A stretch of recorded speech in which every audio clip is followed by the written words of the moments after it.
All right, Father, here's a question. How might Father Tolton's story speak to campus ministers in their ministries? What wisdom would Father Tolton have for us today on campus? Tolton was forever a student. He lived a short life of 43 years.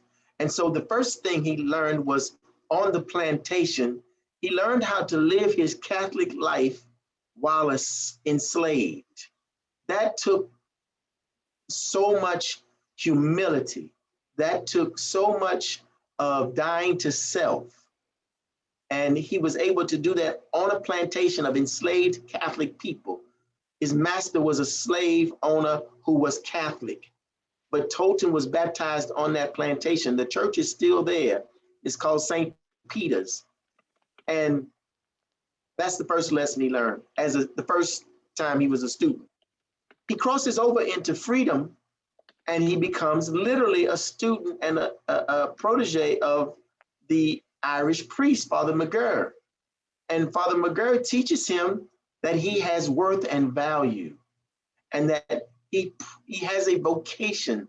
Everyone is given a vocation in life, and that he was no less, no greater, but no less than anyone else. And so he had to learn to fall in love with his vocation, and he did. And he, despite what the world told him, continued to learn what that meant every time he was rejected. Because the Father McGurr's parish church that welcomed him in the back of the church as a member kicked him out of the school because the school wasn't having it. Then he goes on to the next stop, and the German parish does the same.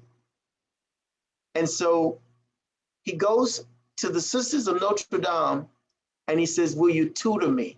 And his mother and little Gus get an agreement that he wants to soak up this sponge of learning, even though he was rejected twice in the classroom. So that's just a beautiful lesson at an early age. If you want to do this, no matter what the challenges you have as a student on a college campus, you got to want this.